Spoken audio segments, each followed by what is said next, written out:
कुटुंबियों द्वारा त्यक्त तथा जातिच्युत होकर राम गोविंद घोष अधिक दिनों तक बंगाल में टिक न सके। अभी आप सुन रहे हैं कपाल कुंडला उपन्यास, जो कि बंकिम चंद्र चटर्जी ने लिखा है और यह एक रहस्य उपन्यास है, तंत्र मंत्र से युक्त उपन्यास। इसका भाग 4 आप सुन रहे हैं। शुरू करती हूँ। कुछ तो इस कारण बस और कुछ राज दरबार में उच्च पदस्थ होने के लोभ से वह दिल्ली के महल में जाकर रहने लगे। धर्मांतरण ग्रहण करने पर उन्होंने सपरिवार मुस्लिम नाम धारण कर लिया था। राजमहल चले जाने के बाद से ससुर या पत्नी की कोई भी खबर नवकुमार को न जान थी। जाने का कोई साधन और आवश्यकता भी न थी। इसके बाद विरागवश नवकुमार ने अपनी शादी न की। इसीलिए कहता हूँ कि नवकुमार की एक भी शादी नहीं हुई। पुजारिन यह सब बात जानती न थी। उन्होंने मन में सोचा, कुलीन की 2 शादियों में हर्जी क्या है।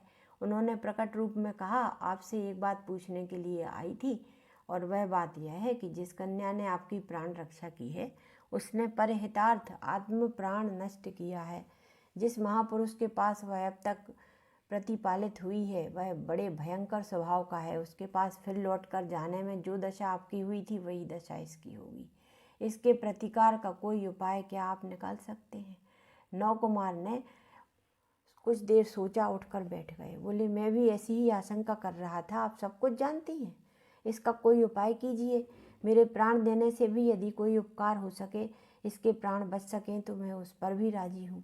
मैं तो यह विचार करता हूँ कि मैं उस नरहंता के पास स्वयं चला जाऊं तो शायद इसके प्राण बच जाएंगे। पुजारिन ने हंसकर कहा, तुम पागल हो रहे हो।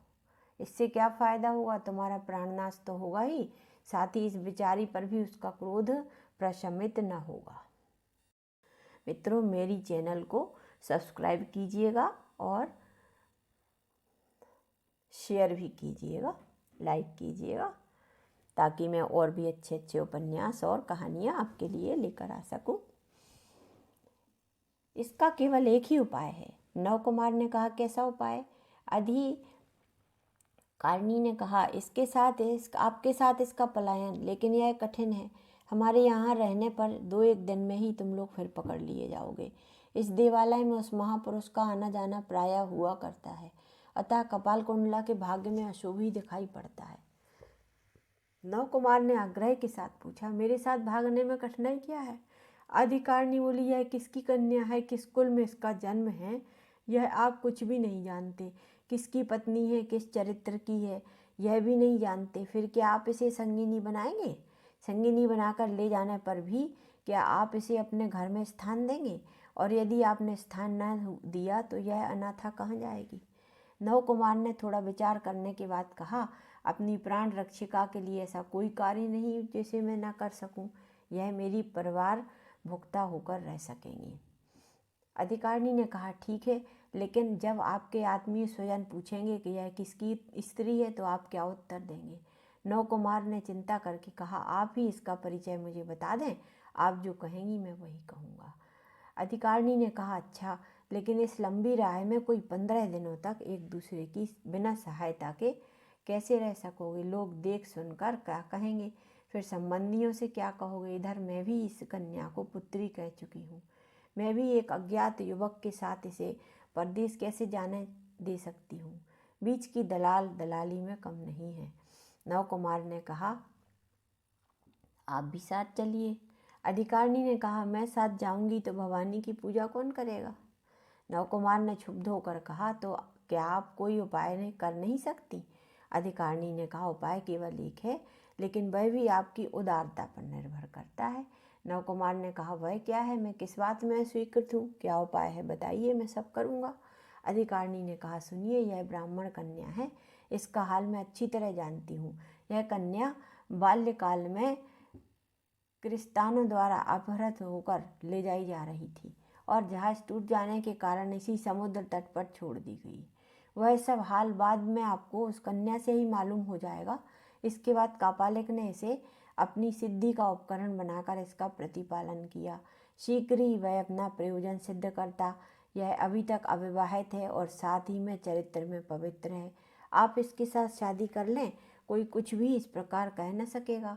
मैं यथाशास्त्र विवाह कार्य पूर्ण करा दूंगी। नव कुमार सैया से उठ खड़े हुए। वह तेजी से उस कमरे में इधर से उधर, उधर से इधर घूमने लगे। उन्होंने कोई उत्तर नहीं दिया। पुजारन ने फिर थोड़ी देर बाद कहा, आप इस समय सोए, मैं कल बड़ी तड़के जगा दूंगी। यदि इच्छा होगी तो अकेले चले जाइएगा, मैं आपको मेदिनीपुर की राह पर छोड़ आऊंगी। 9वां खंड है देव मंदिर में। कपाल कुंडला का 9वां खंड शुरू करती हूँ। सवेरे बड़े तड़के ही अधिकारी पुजारन नवकुमार के पास आई। उन्होंने देखा अभी तक नवकुमार सोए न थे। पूछा, अब बताइए क्या करना चाहिए। नवकुमार ने कहा, आज से कपाल कुंडला मेरी धर्मपत्नी हुई। इसके लिए यदि मुझे संसार का त्याग भी करना पड़ेगा तो करूँगा। कन्यादान कौन करेगा। पुजारिन का चेहरा हर्ष से खिल उठा। मन ही मन उसने सोचा, इतने दिन बाद जगदम्बा की कृपा से जान पड़ता है मेरी कपालनी का ठिकाना लगा। प्रकट होकर कहा, मैं कन्यादान करूँगी। यह कहकर वह अपने कमरे में गई और एक पुरानी थैली से एक पत्रा निकाल लाई। पत्रा पुराना ताड़पत्र का था। उसे मजे में देखकर उन्होंने कहा, यद्यपि आज लग्न नहीं है, लेकिन शादी में कोई हर्ज नहीं। गोधूली काल में कन्यादान करूँगी। तुम्हें केवल आज व्रत रहना होगा। शेष लौकिक कार्य घर जाकर पूरा कर लेना। एक दिन के लिए तुम लोगों को छिपा कर रख सकूंगी, ऐसा स्थान मेरे पास है। आज यदि कपालिक आएगा तो तुम्हें खोज न पाएगा। इसके बाद शादी हो जाने पर कल सवेरे सपत्नीक घर चले जाना। नवकुमार इस पर राजी हो गए। इस अवस्था में जहाँ तक संभव हो सका वहाँ तक यथाशास्त्र कार्य हुआ। गोधूली लग्न में नवकुमार के साथ कापालिक पालित सन्यासिनी का विवाह हो गया। कापालिक को कोई खबर नहीं लगी। दूसरे दिन सवेरे तीनों जन यात्रा का उद्योग करने में लगे। अधिकारी उन्हें मेदिनीपुर की राह पर छोड़ आएंगी। यात्रा के समय कपाल कुंडला कालिका देवी को प्रणाम के लिए गई। भक्तिभाव से प्रणाम कर पुष्प पात्र से एक अभिन्न बिल्व पत्र उठाकर कपाल कुंडला ने देवी के चरणों पर चढ़ा दिया और ध्यानपूर्वक उसे देखती रही, लेकिन वह बिल्व पत्र गिर गया। कपाल कुंडला बड़ी ही भक्ति परायण है। बिल्व पत्र को देव प्रतिमा चरण से च्युत होते देखकर बहुत डरी। उसने यह हाल अधिकारी से भी कहा। अधिकारिणी भी दुखी हुई। बोली, अब दूसरा कोई चारा नहीं है। अब पति ही तुम्हारा धर्म है। पति यदि शमशान में जाए तो तुम्हें भी साथ ही जाना होगा। अतएव निःशब्द होकर चलो। सब लोग चुपचाप चले। बहुत दिन चढ़े वह लोग मेदिनीपुर की राह में पहुँचे। वहाँ तक पहुँचाकर अधिकारिणी विदा हुई। कपाल कुंडला रोने लगी। पृथ्वी में जो कपाल कुंडला को सबसे ज़्यादा प्रिय था वह विदा हो रहा था। उससे अब मुलाकात नहीं होने को थी। अधिकारिणी भी रोने लगी। आँख का आंसू पोंछकर कपाल कुंडला ने धीरे से कहा, बेटी तू तो जानती है भगवती की कृपा से मुझे पैसों की कमी नहीं है। हिलजी का प्रत्येक व्यक्ति पूजा करता है। तेरी धोती के किनारे मैंने बहुत कुछ बांध दिया है। उसे स्वीकार कर अपने पति को देकर कहना, पालकी आदि का प्रबंध कर लेंगे। बेटी अपने को संतान समझकर मेरी याद भुला न देना। अधिकारिणी यह देखते हुए रोकर विदा हुई। कपाल कुंडला भी रोते हुए आगे बढ़ी। कपाल कुंडला उपन्यास का आप सुन रहे हैं अभी द्वितीय खंड, शाही राह पर।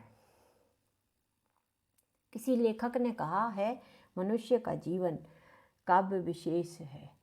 कपाल कुंडला के जीवन काव्य का एक सर्ग समाप्त हुआ। इसके बाद नवकुमार ने मेदिनीपुर पहुंचकर अधिकारी प्रदत्त धन के बल से कपाल कुंडला के लिए एक दासी, एक रक्षक और शिविका वाहक नियुक्त कर उसे शिविका पर चढ़ाकर आगे भेजा। पैसे अधिक न होने के कारण वह स्वयं पैदल चले। नवकुमार एक दिन पहले से परिश्रम से थके हुए थे। दोपहर के भोजन के बाद पालकी ढोने वाले कहार उन्हें पीछे छोड़कर बहुत आगे निकल गए। क्रमशः संध्या हुई। शीतकाल के विरल बादलों से आकाश भरा हुआ था। संध्या भी बीती। पृथ्वी ने अंधकार वस्त्र से अपने को ढक लिया। कुछ बूंदाबांदी भी होने लगी। नवकुमार कपाल कुंडला के साथ एकत्र होने के लिए व्यग्र होने लगे। इसी व्यग्रता में उन्होंने मन में सोचा कि आगे की सराय में मुलाकात होगी, लेकिन पालकी वहाँ भी न थी।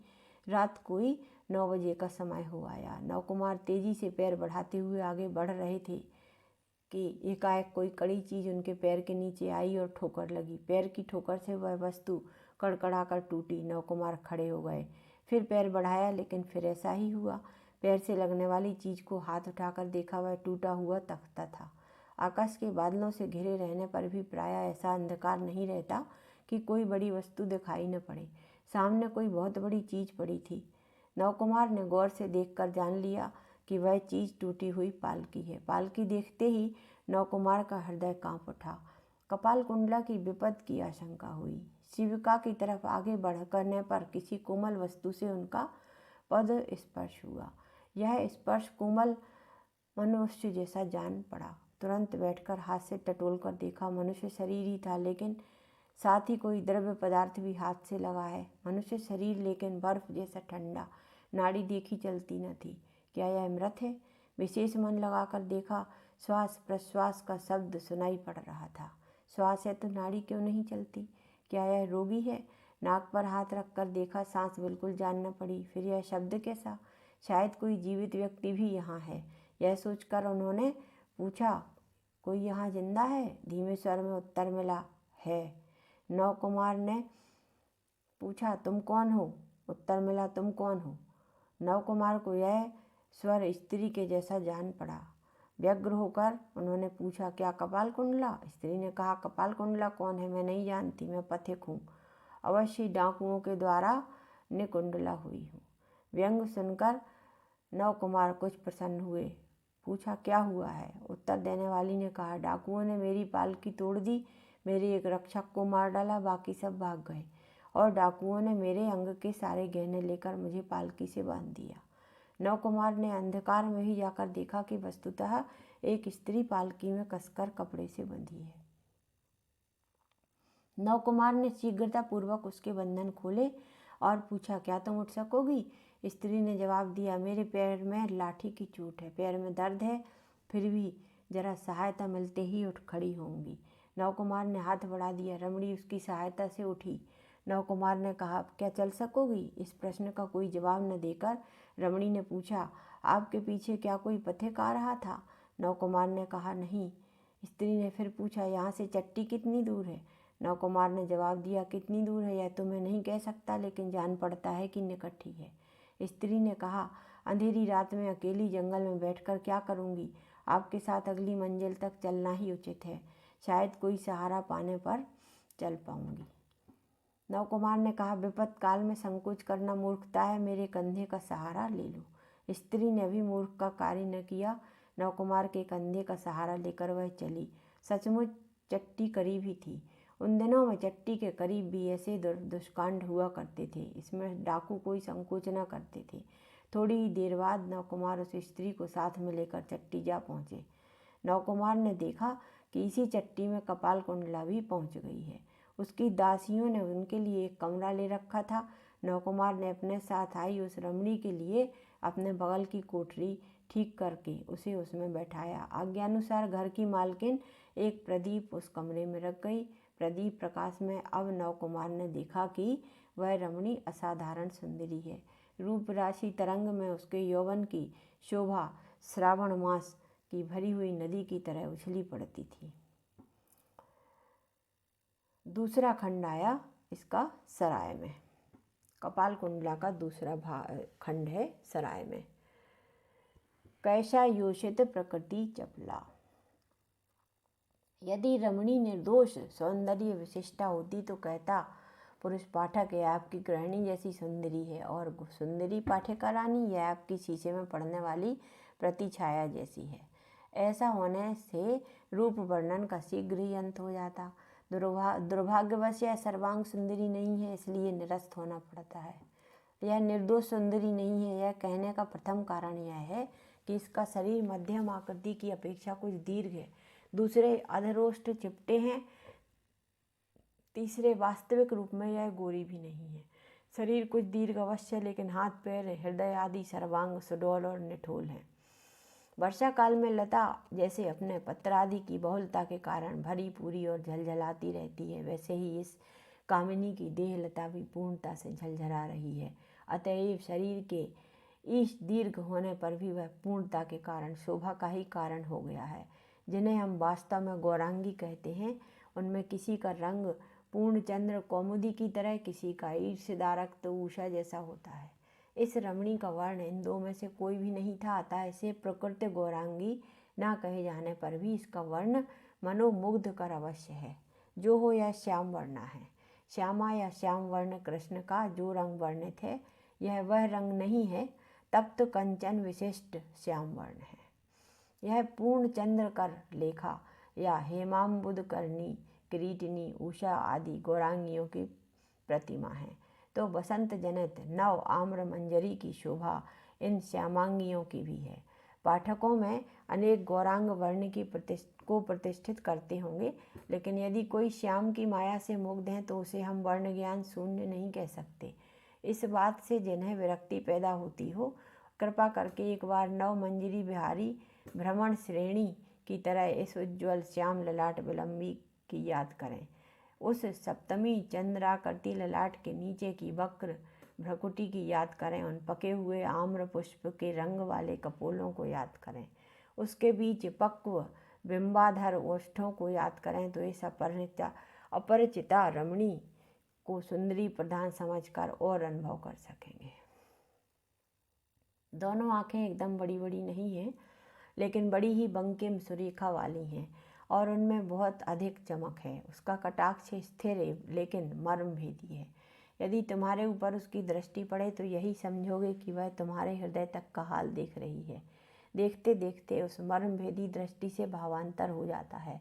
आंखें सुकोमल स्नेहमय रस से गली जाती हैं और कभी कभी उसमें सुखावेश जनित क्लांति ही दिखाई देती है, मानो वह नयन नहीं मनमंथ की स्वप्न सैया है, मनमथ की स्वप्न सैया है। कभी लालसा विस्फारित मदन रस से झलझलाती रहती है और कभी उस लोल कटाक्ष में मानो बिजली कौंधती रहती है।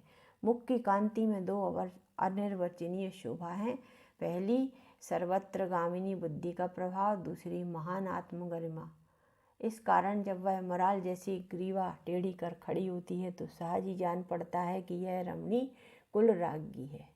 सुंदरी की उम्र कोई 27 वर्ष की होगी। मानो भादों मास की भरी हुई नदी, भादों मास के नदी जल की तरह रूप राशि झलझला रही है, उछली पड़ती है। वर्षा की अपेक्षा नयन की सर्वापेक्षा उस सौंदर्य का भाव मुग्ध कर है।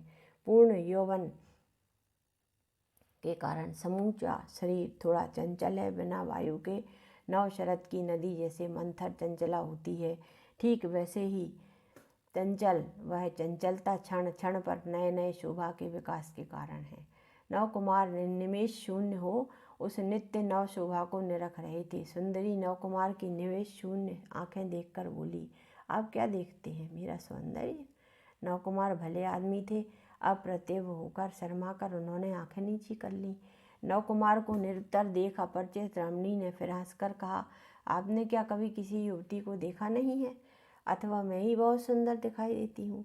यह बात सहज ही कही गई होती तो तिरस्कार जैसी जान पड़ती, लेकिन रमणी ने जिस हंसी के साथ कहा था उससे व्यंग के अतिरिक्त और कुछ जान नहीं पड़ा। नव कुमार ने देखा कि रमणी बड़ी मुखरा है, फिर भला मुखरा की बात का जवाब क्यों न देते। बोले, मैंने युवतियों को खूब देखा है, लेकिन ऐसी सुंदरी नहीं। रमणी ने सगर पूछा, क्या एक भी नहीं? नव कुमार ने हृदय में कपाल कुंडला का रूप जाग कर देखा। सोचा उन्होंने भी सगर उत्तर दिया, एक भी नहीं, ऐसा तो नहीं कह सकता। पत्थर पर मानो लोहे का आघात हुआ। उत्तरकारिणी ने कहा, तब तो ठीक है, क्या वह आपकी गृहिणी है? नव कुमार ने कहा, क्यों गृहिणी? मन में क्या सोचती हो? स्त्री ने कहा, बंगाली लोग अपनी गृहिणी को सबसे ज़्यादा सुंदर समझते हैं। नव कुमार ने कहा, मैं बंगाली अवश्य हूँ, लेकिन आप भी तो बंगाली की तरह ही बातें कर रही हैं, तो आप किस देश की हैं? युवती ने अपनी पोशाक की लटक देखकर कहा, भागिनी बंगालिनी नहीं है, बंगाली नहीं है, पश्चिम प्रदेश वासी मुसलमान है। नव कुमार ने मजे में देखकर सोचा, पहनावा तो जरूर पश्चिम देशी मुसलमानों की तरह है, लेकिन बोली बिल्कुल बंगालियों जैसी है। थोड़ी देर बाद तरुणी ने कहा, महाशय, वाक चातुरी से आपने मेरा परिचय तो ले लिया, अब आप अपना परिचय तो दें। जिस घर में वह अद्वितीय रूप सी गृहिणी है, वह घर कहाँ है? नव कुमार ने कहा, मेरा घर सप्तग्राम है। विदेशिनी ने कोई उत्तर न दिया। सहसा मुँह फेर कर वह प्रदीप उज्ज्वल करने लगी। थोड़ी देर बाद बिना मुँह उठाए ही बोली, दासी का नाम मोती है, महाशय का नाम क्या है, सुन सकती हूँ? नव कुमार ने कहा, नव कुमार शर्मा। प्रदीप बुझ गया। अभी आप सुन रहे थे कपाल कुंडला, लेखक बंकिम चंद्र चटर्जी का कपाल कुंडला उपन्यास का भाग 4। अब इसका भाग 5 सुनिएगा इसके बाद। तब तक के लिए विदा।